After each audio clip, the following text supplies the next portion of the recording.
हम वैश्विक पटल के ऊपर अभिनव गुप्त का आज अध्ययन कर रहे हैं। जी। यदि विश्व में यदि आज कोई भारतीय दार्शनिक सबसे अधिक चर्चित है तो वो अभिनव गुप्त हैं। हाँ। तो चाहे वो बौद्ध परंपरा हो और चाहे वो भारतीय दर्शन पर हो, उसकी स्थिति में सबसे अधिक चर्चित।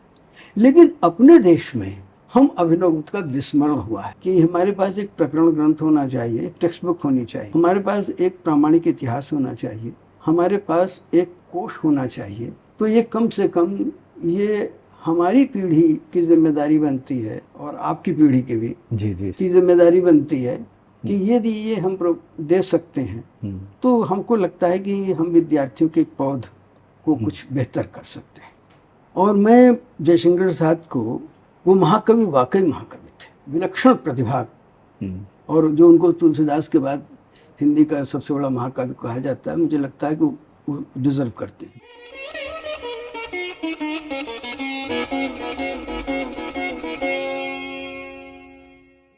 और मैं कई बार देखता हूँ जो आजकल के अध्ययन आ रहे हैं उनमें विचलन होना कोई बहुत बड़ी बात नहीं है, यह तो ठीक है। कोई नए आयाम उद्घाटित किए जाएं या उस परंपरा का और विस्तार पल्लवन हो, इससे तो कोई इनकार नहीं करेगा। लेकिन तब यहाँ पर थोड़ा सा, जब अधिक से अधिक लोग इस दिशा में अब कार्य कर रहे हैं, देश विदेश सब जगह, तो हमें शायद थोड़ी ज़्यादा सावधानी की भी आवश्यकता रहेगी कि वो ठीक दिशा में और शास्त्र सम्मत ढंग से उसका विकास आगे हो। इसके लिए आपकी तरफ से क्या हमें दिशा निर्देश प्राप्त होंगे, आचार्य विशेष करके आचार्य अभिनव गुप्त के अध्ययन के क्रम में? किस दिशा में, किस कैसे, या आप जो कार्य करना चाह रहे हैं आगे के लिए भी उसकी भी थोड़ी हमें एक सूचना मिल जाए। जी, आपने दो चीज़ें जोड़ दी, फिर दो प्रश्न हैं आपके। पहली बात तो ये कि आपने शायद कुछ हमें ज़्यादा महत्व दे दिया, और वो मैं अक्सर कहता हूँ कि वो महत्व शायद आप इसलिए दे रहे हैं कि वो संस्कृत की जो एक कहावत है कि निरस्त पादवे देशे रंडो पे द्रमायते, तो चूंकि जहाँ पर पेड़ नहीं है तो वहाँ पर आप रणी का पेड़ भी लगता है कि हाँ पेड़ है, नहीं वो वास्तविकता इसलिए कह रहा हूँ। देखिए, इसकी तुलना जब कीजिएगा तो मेरी बात आपको स्पष्ट होगी कि जब हम वेदांत को उठाते हैं, जब हम न्याय दर्शन को उठाते हैं, तो हमारे पास इतने ग्रंथ हैं और इतना काम विद्वानों ने किया है और इतना गंभीर काम किया है, संस्कृत में भी, अंग्रेजी में भी और हिंदी में भी मुख्य, कि उसकी तुलना में जब आप किसी को कहते हैं ये बड़े स्कॉलर हैं या छोटे स्कॉलर हैं, तो आपको सोचना पड़ता है, क्योंकि आपके पास 10 स्कॉलर हैं।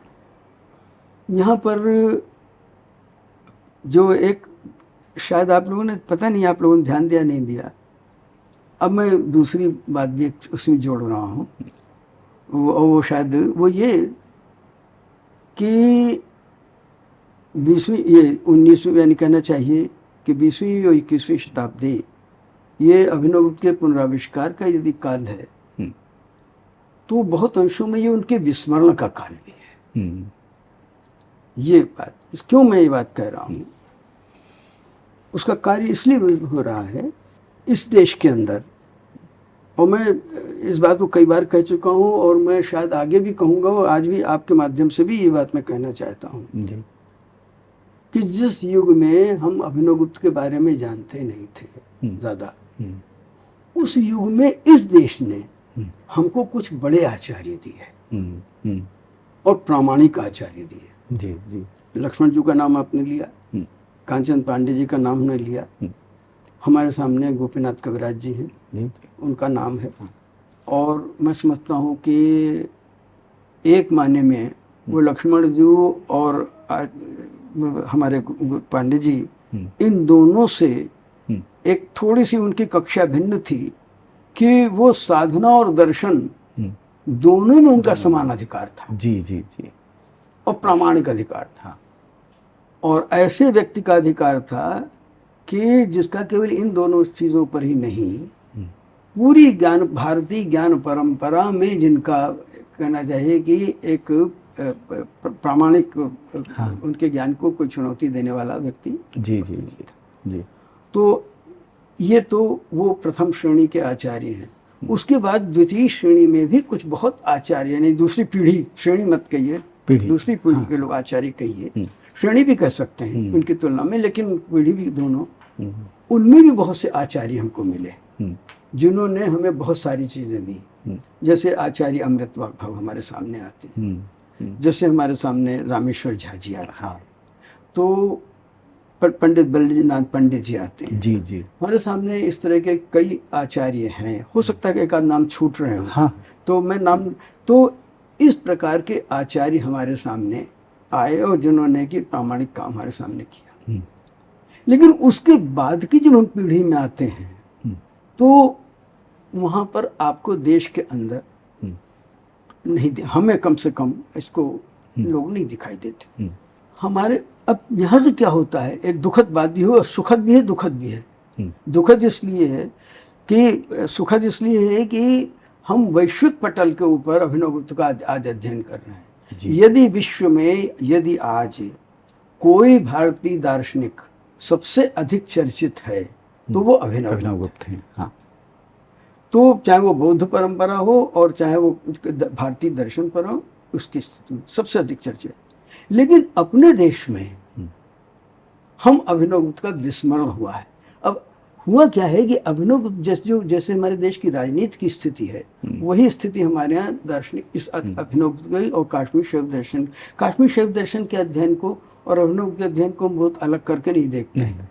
क्योंकि मैं समझता हूँ काश्मीर दर्शन आकर के पूंजीभूत और फलीभूत दोनों होता है अभिनवगुप्त में। जी जी। तो इसलिए वो एक तरीके से तो सवाल ये है कि अभिनव देश के अंदर क्या हुआ है कि विदेशों में तो अभिनवगुप्त जो है उनकी कीर्ति है, देश के अंदर अभिनवगुप्त एक फैशन है। जैसे हम डेरिडा का, कांट का नाम लेते नहीं, वो बताते हैं कि हम इनके बारे में, मैं ठीक उसी तरीके से बात करते समय हम बीच में अभिनवगुप्त का नाम ले आते हैं और हम ये बताना चाहते हैं कि हमें साहब अभिनवगुप्त के बारे में बहुत कुछ मालूम है और साहब हमको जानते हैं। दुर्भाग्य से अभिनवगुप्त के अध्ययन में जो सबसे बड़ी बाधा है वो हमारा अज्ञान और दंभ है। निश्चित जी, ये सबसे बिल्कुल ठीक बात है जी। और इसलिए सारे विश्वविद्यालयों में, देश के अंदर भी, जो आप समझिए तो अध्ययन दो तरीके से हो रहा है। एक अध्ययन तो आज भी अभिनवगुप्त और काश्मीर शैव परंपरा को साधना का केंद्र मान करके हो रहा है। और विदेशों में भी आप देखिएगा, स्वामी मुक्तानंद इत्यादि, नित्यानंद मुक्तानंद जितने भी हैं, वो सबके संप्रदाय जितने खुल गए हैं आज कई के, वो सारे के सारे उस साधना के को आगे बढ़ाने के लिए या साधना का नाम लेकर के अपने को स्थापित करने के लिए मूल बात जिस तरीके से वो एक बात चल रही है। अध्ययन, गंभीर अध्ययन, सैंडरसन जैसे और मैक्री जैसे, हमारे पास एलिजाबेथ जैसे, हमारे पास गंभीर, इटालियन में जैसे रिनारियो नोल्ली वगैरह है जी, रिनारियो नोल्ली जी, हाँ नोल्ली जी हैं, इजाबेल हैं, टोरेला हैं, ये हमारे गंभीर विद्वान भी हैं उस परंपरा। लेकिन देश के अंदर आप उंगली उठा के नहीं कह सकते कि ये गंभीर विद्वान है। तो यदि हमारी पीढ़ी छात्रों के सामने आदर्श या प्रतिदर्श या मानक उपस्थित नहीं कर रही है, तो हम फैशन में, और जब हम जो रिसर्च हम कराते हैं, तो रिसर्च कौन कराता है? जिसको कि उस विषय का ज्ञान ही नहीं है। मैं अपने विश्वविद्यालय में भी देखता हूँ, कई जगह पे होता है जी जी। तो वो तो मुंडक उपनिषद की बात हो गई, अंधे नहीं माना था अंधा जी। तो हम क्या कहते हैं कि अंधत्व को हम प्रोलिफरेट कर रहे हैं, मल्टीप्लाई कर रहे हैं जी जी, और उससे बड़ा और दोष होता है। तो ये एक, अच्छा दूसरी चीज है कि जो काव्य शास्त्रीय परंपरा है उसमें भी हम ये देखते हैं कि जो कश्मीर की परंपरा है और अभिनवगुप्त इत्यादि का काम है, उसका अध्ययन नहीं हो रहा है। ये मेरी अपनी फीलिंग, देश के अंदर नहीं हो रहा है। आज हम जब शरण पालक इत्यादि की बात करते हैं और उनके गंभीर काम की चर्चा करते हैं, तो इसलिए करते हैं वो काम कर रहे हैं। लेकिन अपने देश के अंदर जैसे मान लीजिए छोटी छोटी चीजें आप लोचन पढ़ा रहे हैं, मैं एक दृष्टांत देता हूँ आपको। मैंने आज तक किसी विद्वान को ये कहते हुए नहीं देखा या पढ़ाते हुए कि लोचन लिखने की अभिनव की व्यवस्था क्या थी, क्यों लोचन लिखा उन्होंने, जी जी। और उन्होंने नाट्यशास्त्र पर अभिनव भारती क्यों लिखी। वो तो तंत्रालोक लिख करके और विवृत विमर्शनी और विमर्शनी लिख के अमर हो गए थे। इन दोनों में भी एक ग्रंथ लिखते तब भी अमर हो जाते। बिल्कुल। तो क्यों लिखा? ये प्रश्न का उत्तर जो है वो सिर्फ लोचन को पढ़ने वाला नहीं दे सकता। बिल्कुल। और इस प्रश्न का उत्तर सिर्फ काश्मीर शरीफ दर्शन को पढ़ने वाला नहीं दे सकता, जब तक कि हम दोनों को संहत न करें एक साथ। जी जी। हाँ, आपको बड़ा आश्चर्य होगा, मैं एक छोटी सी दृष्टांत के तौर पर कहता हूँ, और मुझे सबसे बड़ा आश्चर्य हुआ कि लोचन में उत्पल को अभिनव तो उद्धृत करते हैं एक जगह। जी जी जी। और वो उद्धृत करते हैं हाँ। प्रतिभिज्ञा के अर्थ को बताने के लिए। और प्रतिभिज्ञा की चर्चा कब कर रहे हैं? जब वो ध्वनि को बताने की चेष्टा कर रहे हैं। वहां पर वो उत्पल को उद्धृत करते हैं और वहां वो प्रतिभिज्ञा की वो व्याख्या देते हैं जो उन्होंने काश्मीर शब्द दर्शन के किसी ग्रंथ में नहीं दी। मैं उसकी चर्चा नहीं करूंगा। हाँ। नहीं, चर्चा कर दें सर तो नहीं, वो इसलिए अगर चर्चा की बात है, देखिए वो कहते हैं वहां पर, वो कहते हैं कि प्रतिभिज्ञा का प्रमाण, क्योंकि शायद ये प्रश्न उठेंगे तो चर्चा स्वाभाविक रूप से आ जाएगी। जी जी। कि आप कहते हैं सोयम इदम इत्थम, केवल कहते हैं यही प्रतिभिज्ञा नहीं है। प्रतिभिज्ञा तो आत्मानुसंधान है जो अर्थ शब्द के माध्यम से या अर्थ के भी माध्यम से। आप देखिएगा ध्वन्यालोक में अर्थ भी व्यंजक है, केवल शब्द ही व्यंजक नहीं है, अर्थ भी व्यंजक है। हाँ हाँ। तो कहते हैं कि ये जो है, इस आगे भी प्रसंग आएगा तो हम चर्चा करेंगे। जी जी। तो वो कहते हैं कि ये जो है ये शब्द के द्वारा अर्थ के अन्वेषण की प्रक्रिया है। ये प्रत्यभिज्ञान है। और इसलिए क्या होता है कि वहां पर वो अर्थ जो है वो सहस्त्र शाखी हो जाता है। हाँ, व्यंजना का जो विस्तार है सहस्त्र शाखी होता है। और वो व्यंजना को समझाने के लिए नहीं, व्यंजना के माध्यम से प्रतिभिज्ञा को समझाने के लिए, और ये अर्थ कहीं पर काश्मीर शब्द दर्शन नहीं मिलता में नहीं। हाँ। तो मेरा मतलब ये है कि लोचन को पढ़ने के लिए भी जब तक अभिनव गुप्त के में हमारी समग्र दृष्टि का उन्मेष नहीं होता, निश्चित रूप से सर, तब तक हम लोचन को नहीं समझ सकते। हाँ। उसे हम जब सूत्र पढ़ते हैं, हाँ, तो जब तक हमारी समग्र दृष्टि का उन्मेष नहीं होता, तो मैं ये कह रहा हूँ कि जो हमारे जगह पढ़ाए जा रहे हैं तो उनमें भी हम अभिनव गुप्त का अनुसंधान नहीं कर रहे हैं। जहाँ कहीं भी है वो हम पृष्ठपेषण कर रहे हैं। जी जी जी। तो हम ऐड नहीं कर रहे हैं। तो इसलिए ये भारतीय तो हमारे जितने विश्वविद्यालय हैं, तो विश्वविद्यालय उपक्रमों में तो एक और अज्ञान भी बहुत बड़ा कारण है। जी जी। दूसरा और दम्भ भी बहुत बड़ा कारण है। और आप समझते हैं कि राजनीतिक अभिनिवेश इस अर्थ में कि हम प्रचार तंत्री हो गए हैं। हाँ। तो हम चाहते हैं कि लोग जाने कि हम तो इस प्रकार की बात मुझे ऐसी लगती है। हाँ। अब रहेगी आपके हमें क्या करना चाहिए। मुझे लगता है कि इस संबंध में तो एक अलग से सत्र होना चाहिए पूरा। हाँ। क्योंकि आपको इस प्रसंग में छोटी सी चीज़ कहता हूँ, बड़ी विचित्र बात है। हमारे विश्वविद्यालय में जो अभिनव गुप्त संस्थान है, तो पांडे जी ने स्थापित किया था। जी जी। तो उस संस्थान को वो पहले वो संस्कृत डिपार्टमेंट का अंग था। अब की जब वो दोबारा फिर से पुनरुज्जीवित हुआ तो अभी अध्ययन नहीं शुरू हुआ, लेकिन बिल्डिंग बनी। जी।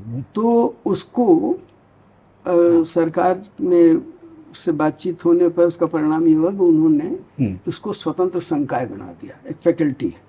अब वो अभिनव संस्थान एक फैकल्टी हो गया। अच्छा। तो मुझसे जब पूछा गया, जब ये बात हुई, उन्होंने कहा कि सब हमने कहा नहीं, फैकल्टी अभी डिपार्टमेंट रखिए, संकाय मत बनाइए क्योंकि फिर दुर्दशा हो जाएगी इसकी। तो उन्होंने कहा नहीं, होने दीजिए।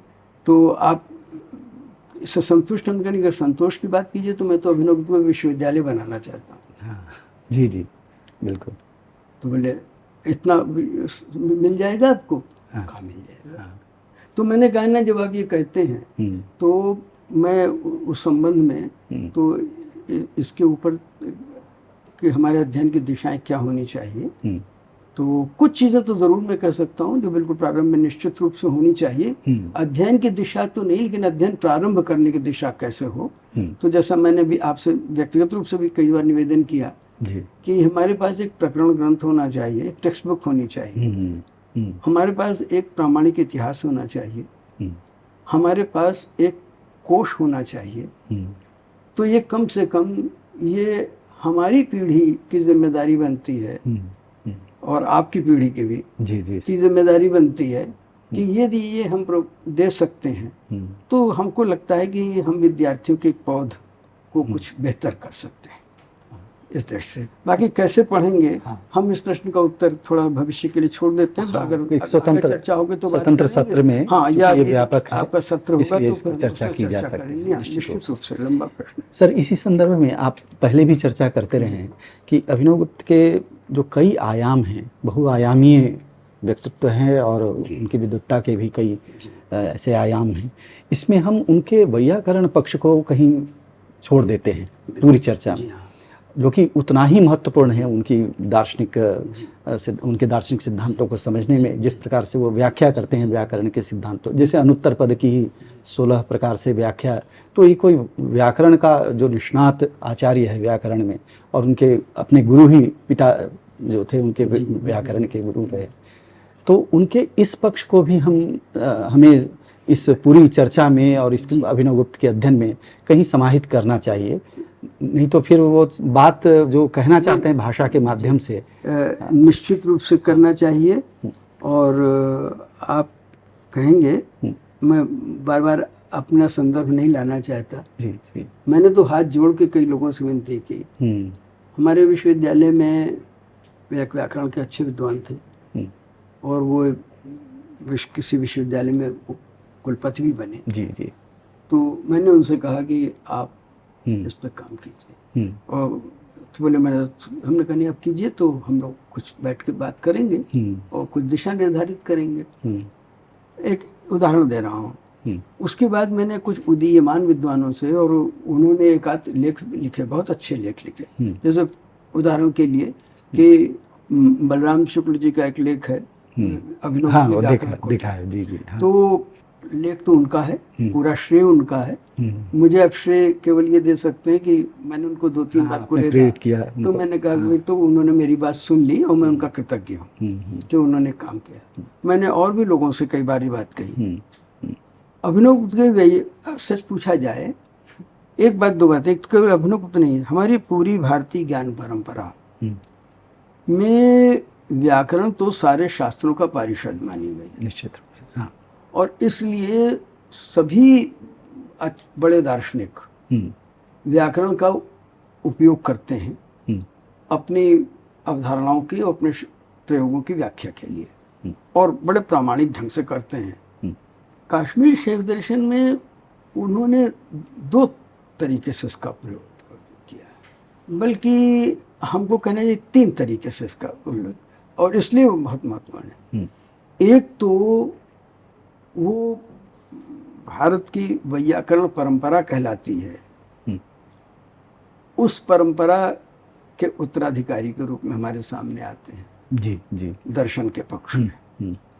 तो एक तो वो पक्ष उनका व्याकरण का, दूसरा पक्ष उनका है प्रक्रिया पक्ष, और उस प्रक्रिया पक्ष में जो शब्दों का प्रयोग करते हैं उनकी व्युत्पत्ति, उसका वो, और तीसरा जो है वो उनका दार्शनिक और प्रक्रिया का युग्म।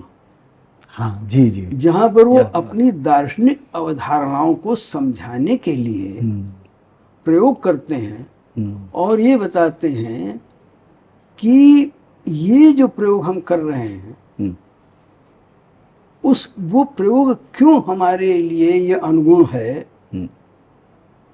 और वो उस शब्द से ही किस प्रकार से वो निकलता है और किस प्रकार से उससे हमारे दार्शनिक विचार की पुष्टि होती है, और ये एक नहीं, हम्म, मतलब कहना चाहिए अनेक स्थलों पर, हम्म, हम्म, मतलब कम से कम 40-50 स्थल तो मेरा जैसा अज्ञ आदमी भी जिसको व्याकरण का ज्ञान नहीं है वो बता देगा कि देखो यहाँ पर ये बात महत्व रूप से कही हम्म, है। हम्म, और एक चौथा पक्ष भी है, हम्म, और वो पक्ष ये है व्याकरण के इतिहास का। जी जी, वो ऐसे कई वैयाकरणों का जिक्र करते हैं हम्म, हम्म, जिनकी की व्याकरण के इतिहास में हमको ज्ञान नहीं, जिनका नाम भी हम नहीं जानते, हम्म, जी उनकी चर्चा करते हैं जी जी, और उनके मतों को उद्धृत करते हैं और उसके बाद उससे प्रमाणित करते हैं। तो ये कई पक्ष हैं। मुझे लगता है कि जो आपने व्याकरण वाली बात कही, तो यदि ये काम किया जाए तो बड़ा मौलिक काम होगा, बड़ा ठोस काम होगा, जी, और ये काम आप करा सकें तो बहुत अच्छी बात है। सर आपका आशीर्वाद देखें हम कितना।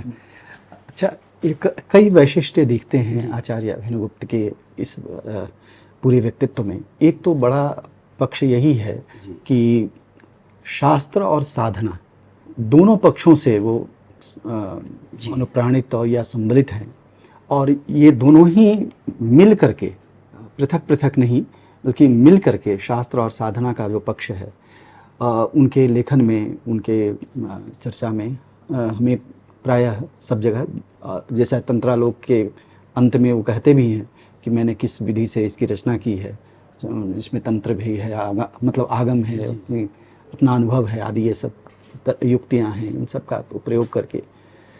और यह जो पक्ष है सर आचार्य अभिनवगुप्त का, शास्त्र और साधना, आप देखेंगे कि पूरी हम जैसा देख रहे हैं पूरी भारतीय परंपरा में भी बहुत कम ऐसे आचार्य हमारे सामने आते हैं जो दोनों ही दृष्टियों से वो दार्शनिक भी हैं और उसी कोटि के साधक भी हैं। ये बड़ा दुर्लभ संयोग दिखता है। तो इस शास्त्र और साधना के संदर्भ में यदि हम आचार्य अभिनवगुप्त के वैशिष्ट्य को प्रतिपादित करना चाहें उनके ग्रंथों के साक्ष्य से या उनके सिद्धांतों को लेकर के, तो वो हम किस रूप में लोगों को बता सकते हैं जहाँ उनके किसी सिद्धांत या व्याख्या में शास्त्र भी और साधना दोनों का अभिनिवेश हुआ हो? मैं ये कहना चाहूँगा, अब जब आपने चूंकि एक प्रश्न आपके पुराने प्रश्न से उसको जोड़ के जी जी जी, आपने कहा हमें अभिनवगुप्त का अध्ययन कैसे करना चाहिए, क्या दिशा होनी चाहिए का, ये आपने प्रश्न। जी जी, तो आपने जो प्रश्न कर रहे हैं, दोनों में मेरी निगाह में एक दूसरे के पूरक है। अभिनवगुप्त का कोई ग्रंथ ऐसा नहीं है, कोई पंक्ति ऐसी नहीं है, अब मैं इतने में जा रहा हूँ, जिसमें शास्त्र और साधना जो है वो समन्वित न हो। मिश्रित शब्द नहीं कहूँगा, हाँ समन्वित। क्योंकि साधना, देखिए गोपीनाथ कविराज जी, आप लोगों को तो यहाँ पे सब आप लोग विद्वान हैं, नहीं तो योग और साधना में अंतर करते थे। देखिए बड़ी विचित्र। मैं भी जब मैंने उनको पढ़ा, अभी रिसेंटली पढ़ रहा था, जी जी, तो मैंने देखा वो योग और साधना में अंतर। तो सच बात तो ये है, अभी आप कहते हैं कि हरदास चौरसिया जी बहुत अच्छा वीणा वादन करते हैं, तो आप कहते हैं साहब इन्होंने जीवन भर साधना की है इसकी,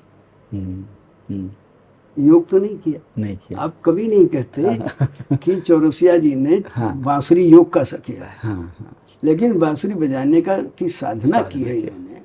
आप कहते हैं, या पंडित जसराज गाते हैं, तो आप कहते हैं ये तो शास्त्रीय गायन में जीवन भर इनका साधना में। तो अब बताइए, ये शब्द मैं इसलिए जानबूझ के मैंने आपके सामने प्रयोग किया।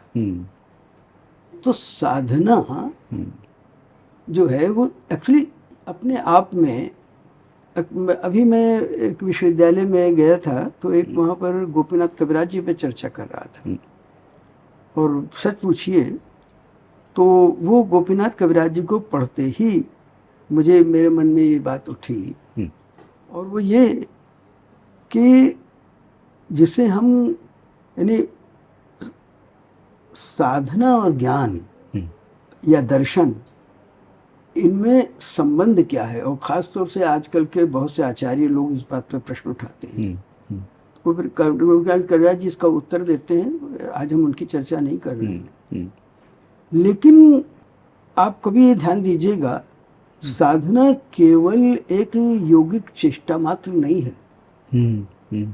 साधना भी उस मूल्य, जीवन मूल्य को और उस जीवन दृष्टि को अपने जीवन में चरितार्थ करने की एक अंतर्दृष्टि उत्पन्न करने की प्रक्रिया है। तो इस दृष्टि से जब हम अभिनवगुप्त को देखते हैं तो और भी आप ध्यान दीजिएगा, जब हम तंत्रों का जो विभाजन करते हैं वो योग, चर्या, योग, क्रिया और ज्ञान, चर्या, योग, क्रिया इनमें करते हैं, तो योग अलग हुआ, लेकिन साधना में ये सभी समाहित है। जी जी जी, बिल्कुल। ठीक है ना? हाँ। तो ये चीज़ है। तो इसलिए मैं आपको एक दृष्टांत देता हूँ विवृत विमर्शनी से। जी जी। अब विवृत विमर्शनी तो पूरा घोर शास्त्रीय ग्रंथ है, लेकिन घोर शास्त्रीय ग्रंथ में जब जिस समय वो अब इसमें कि शिव दृष्टि के पहले श्लोक का उदाहरण दे रहे हैं और उसकी व्याख्या करते हुए वो कहते हैं, बड़ी सुंदर व्याख्या की, और व्याख्या के बाद कहते हैं कि आस्था में तक, रहस्य में तक, जी जी जी, अधिगम। इसी तरीके से जो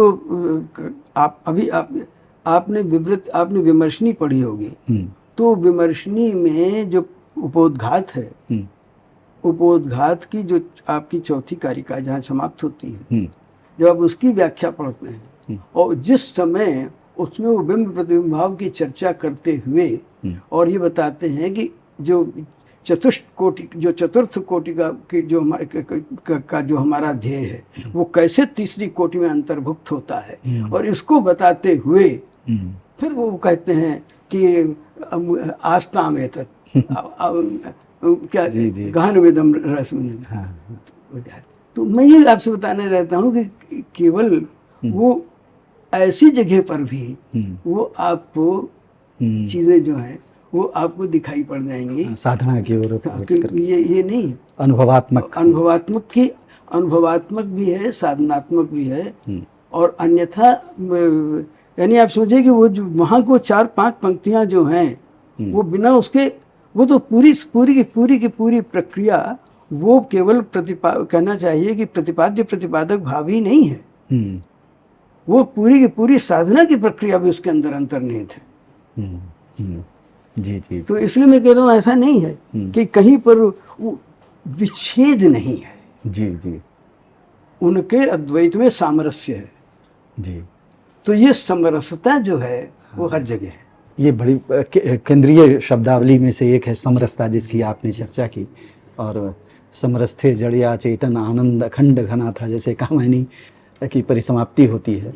इस संदर्भ में सर मैं एक शायद कामायनी की तरफ भी लौटना चाहूँगा, क्योंकि जिस समय कांति चंद्र पांडे जी कार्य कर रहे थे, लगभग उसी समय कामायनी भी प्रकाशित हुई है 1935-36 में। तो जब इतनी कम चर्चा हो रही थी काश्मीर शैव दर्शन की, उस समय एक इतने बड़े महाकवि ने अपने महाकाव्य का आधार प्रतिभिज्ञा को बनाया और उससे पूरे एक सभ्यता संस्कृति की, भारतीय सभ्यता संस्कृति कह लें या मानव सभ्यता संस्कृति जैसे भी कह लें, उसका एक महाख्यान उन्होंने इसके माध्यम से प्रस्तुत किया। तो उसकी पृष्ठभूमि में जो काश्मीर शैव दर्शन या प्रतिभिज्ञा दर्शन है, मैं समझता हूँ सर कि अभिनवगुप्त जैसे आचार्य को पढ़ने समझने में एक तो आपने जो दिशा निर्देश किए वो सब हमारे लिए पाथेय का कार्य करेंगे, लेकिन एक कठिनाई ये भी रही कि आप जैसे अभी चर्चा कर रहे थे, शास्त्र और साधना कोई एक पंक्ति नहीं है जो इसका समन्वित निदर्शन ना करती हो। तो आजकल की जो पढ़ने पढ़ाने की जो परिपाटी बनी हुई है वो बिल्कुल पृथक पृथक रूप से दोनों को, और यही अवरोध भी करता है हमें अभिनवगुप्त को समझने में। अपने कला शास्त्रीय ग्रंथों में या व्याख्या अभिनव भारती या लोचन जैसे हैं, उसमें भी जिन पदों का, पारिभाषिक पदों का प्रयोग कर रहे हैं, उसका भी अर्थ का ग्रहण यदि हम आपने कांति चंद्र पांडे जी के संदर्भ में भी ये बात कही कि उन्होंने आरंभ किया उनके काव्य शास्त्र और सौंदर्य शास्त्र, लेकिन वही उनको उनके मूल ग्रंथों की ओर भी ले गया। तो यह भी एक पद्धति है। आज जो कठिनाई आ रही है, कामायनी हम सब जगह पढ़ाते हैं हिंदी विभागों में, उनके अभिनव भारती और लोचन सबकी चर्चा करते हैं, लेकिन वो चर्चा बिल्कुल सतही रह जाती है। वो शब्दकोश के अर्थ से उसको पढ़ने की चेष्टा है उनकी भाषा को। जैसे मान लीजिए संबित है, प्रकाश है, विमर्श है, ऐसे पदों का जब प्रयोग वो अपने काव्य शास्त्र के भी ग्रंथों में कर रहे हैं, या चमत्कार आदि हैं, या प्रतिभा है, तो इन शब्दों के उस अर्थ का जो घनत्व है उसमें हम न जा कर के एक सतही तौर पर हम मान लेते हैं कि इसका यह अर्थ उन्होंने कर दिया है, और इसके कारण शायद उनका जो कला समीक्षक का या सौंदर्य शास्त्र या काव्य शास्त्र का जो पक्ष है वह भी हमारे सामने पूरी तरह से उद्घाटित नहीं होता। और इस दृष्टि से आपने जो निर्देश किया है कि कैसे आचार्य अभिनव गुप्त को हमें ग्रहण करना चाहिए, उनके अध्ययन के लिए तैयारी करनी चाहिए, वो सब हमारे लिए बहुत उपयोगी रहेगा। इस पूरे आधुनिक जो आचार्य परंपरा हमारी है भारत में, जो शैवाचार्यों, मुझे तो ऐसा लगता है जी, आपने बहुत अच्छी बात की, मैं आपको धन्यवाद देना चाहता हूँ जो आपने जयशंकर प्रसाद का नाम लिया। ये नाम मुझसे छूट गया, कैसे मुझे लेना चाहिए था। और मुझे लगता है कि जयशंकर प्रसाद को एक संबंध में हमें कभी एक पूरे सत्र में अलग से चर्चा अलग से, बिल्कुल बिल्कुल। मैं केवल उनके संबंध में बहुत छोटी सी बात कहना चाहता हूँ। जो आश्चर्य की बात है, आश्चर्य ये है कि जिस समय जयशंकर प्रसाद लिख रहे थे उस समय काश्मीर शैव दर्शन के ग्रंथ बहुत कम प्रकाशित हुए। वो काल वही था करीब जो पांडे जी का काल था। जी जी जी। 1935 में डॉक्टर पांडे की पुस्तक आती है। हाँ। और 1933 या 35 ऐसे 34 में उनकी कामायनी आती है। हाँ। और मैं जयशंकर प्रसाद को, वो महाकवि वाकई महाकवि थे, विलक्षण प्रतिभा, और जो उनको तुलसीदास के बाद हिंदी का सबसे बड़ा महाकाव्य कहा जाता है, मुझे लगता है कि वो डिजर्व करते हैं। कवि तो अलग जगह पे, लेकिन उन्होंने बहुत कम लिखा है काश्मीर शैव दर्शन के बारे में, और कामायनी को लेकर के, और उसके अलावा जो लिखा बहुत थोड़ा लिखा। काव्य कला एवं अन्य निबंध में चर्चा है। जी जी। लेकिन जिस अंतर्दृष्टि के साथ वो लिखते हैं और जिस तरीके से वो एक कहना चाहिए कि जिसको आप कहते हैं रिस्ट्रक्चर करते हैं पूरे संप्रदाय को, जी जी विचार को, जी, और उस रिस्ट्रक्चरिंग में, उस पुनर्संगठना में जिस तरह से वो पूरी भारतीय काव्य शास्त्रीय परंपरा की व्याख्या करते हैं, वो अपने आप में एक विलक्षण बात है। तो मैं समझता हूँ कि इस संबंध में बल्कि कुछ लोगों ने, जैसे भंवरलाल जोशी जी ने या राधेश्याम चतुर्वेदी जी ने जो अध्ययन किया, वो भी दूसरे विद्वान हैं, उनके ऊपर मुझे कहने का अधिकार नहीं है, लेकिन वो जो उनका वो है, वो उन्होंने काव्य में रमते हुए काव्य किस प्रकार से अपनी विच्छित्तियों को और अपनी अंतर्दृष्टियों को विकसित करता है, और उससे किस प्रकार से चीज़ हमारे सामने उन्मिषित होती है जो हम प्रतिभा का लक्षण करते हैं, उसकी वर्ण करके उनका, भाई यहाँ पे देखो ये सिद्धांत बताया गया, यहाँ ये सिद्धांत बताया गया, यहाँ ये आरोहण क्रम है, यहाँ अवरोहण क्रम है, ये इस तरह आपको वो चीज़ प्राप्त नहीं होती। तो मैं समझता हूँ जयशंकर प्रसाद के बारे में कभी अलग से ये अपने आप में, और ये दोनों के साथ न्याय करेगा, काश्मीर शैव दर्शन के साथ भी और जयशंकर प्रसाद के साथ भी, और आपके उस प्रश्न के साथ भी कि हम यदि काश्मीर शैव दर्शन को कुछ कई नए परिप्रेक्ष्य में देखने की चेष्टा कर रहे हैं, तो एक हमारे सामने वो भी मार्ग दिखाता है। निश्चित रूप से सर। तो यह तो ज्ञान चर्चा अनंत है सर, और आपके जैसे प्रमाणभूत आचार्य को अपने समक्ष पा करके बहुत सारी जिज्ञासाएं हमारे भीतर उठ रही हैं, क्योंकि आप ही से उसका समुचित समाधान और उसको ज्ञान के कौतूहल की परिशांति भी होगी। एक जो ये 4 शाखाएं हैं, कुल, क्रम, स्पंद और प्रतिभिज्ञा, अभिनव गुप्त इन चारों ही शाखाओं में किस रूप में हमारे सम्मुख आते हैं? आपने कहा भी कि वो पूंजीभूत हैं इन सारी ज्ञान चर्चाओं के, कश्मीर की और इन सब चीज़ों की। तो क्या हम उनको इन चारों ही शाखाओं, या शाखा कहना पता नहीं उचित भी है कि नहीं, एक हम प्रामाणिक आचार्य या प्रमाणभूत आचार्य के रूप में उनको देख सकते हैं क्या? हमको ऐसा लग रहा है कि ये प्रश्न शायद ज़्यादा विस्तृत लंबा उत्तर नहीं हाँ, रहा, हाँ। लेकिन मैं बहुत संक्षिप्त उत्तर देना चाहता हूँ कि क्योंकि पहली बात तो ये कश्मीर क्षेत्र दर्शन की कितनी शाखाएं हैं, हाँ।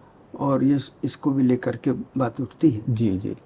मुझे लगता है ये कि अभिनवगुप्त हमारे सामने कई रूपों में इन सब को आते हैं।